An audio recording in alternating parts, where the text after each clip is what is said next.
ஓம் சாய்ராம், ஜெய் சாய்ராம்.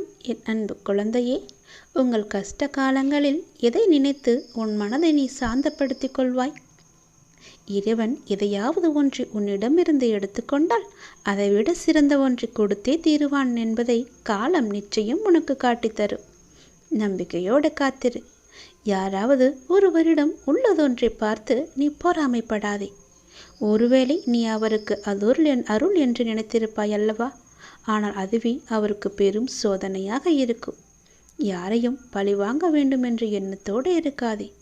அது உன் நிம்மதியை தொலைக்க வைக்கும். காலமானது அதனுடைய கருமத்தை கச்சிதமாக செய்யும் வரை நீ அமைதியாக இருந்து அதை பார்த்து கொண்டிரு. நீ வாழ்வில் எதை இழந்தாலும் அதற்கு பதிலீடாக எதையாவது நிச்சயம் பெறுவாய்.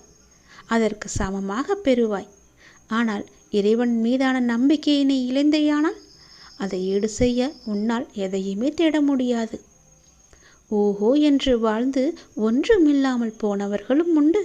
ஒன்றுமே இல்லாமல் வாழ்ந்து ஓஹோ வென்று போனவர்களும் உண்டு. மற்றவர்களிடம் இருப்பதில் எவை என்னிடம் இல்லை என்று சிந்திப்பதை விட மற்றவர்களிடம் இல்லாதது எவை என்னிடம் உள்ளது என்று நீ தேடிப்பார். உனக்கு நிம்மதி நிச்சயம் கிடைக்கும்.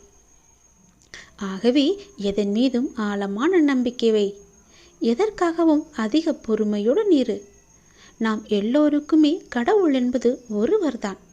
அவர் மேலே இருந்து எல்லாவற்றையும் ஆட்டி வைத்து கொண்டிருக்கும் ஒரு ஜீவன்.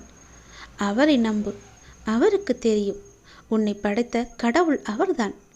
பிறப்பு இறப்பு ஆகிய சுழற்சிகளை கடக்க விரும்புபவர்கள் தூய மனதோடு நேர்மையான வாழ்க்கையை வாழ வேண்டும்.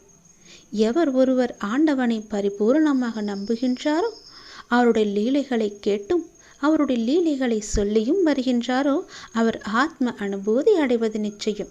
உன்னுடைய வாழ்க்கையில் எத்தனை சோதனைகள் வந்தாலும் அதிலிருந்து உன்னை நான் காப்பாற்றுவேன் என்ற நம்பிக்கை உனக்குள்ளே இருக்க வேண்டும். இந்த சாயின் ஆசையோடு எல்லாமே சரியாகும். நான் பார்த்து கொள்கிறேன். யார் என்னை நினைக்கின்றாரோ அவரை நான் நிரந்தரமாகவே என்னுடைய ஞாபகத்தில் வைத்திருக்கிறேன். என்னை யார் அன்புடன் கூவி அழைக்கின்றாரோ அவருக்கு நான் தாமதமின்றி உடனே தோன்றுகிறேன். ஆபத்தில் இருக்கும்போது சாயி என்று கூற பழகு. அந்த ஆபத்தை நான் முறியடித்து காமிக்கின்றேன். எவ்வளவு பெரிய கஷ்டம் வந்தாலும் நான் ஓடோடி வந்து உன்னை நிச்சயம் காப்பாற்றுவேன். கஷ்டத்தில் இருக்கும்போது நம்பிக்கையை மட்டும் நீ இழக்கக்கூடாது. அதுவே உனக்கு பெரும் பக்தியாக மாறி துணை இருக்கும்.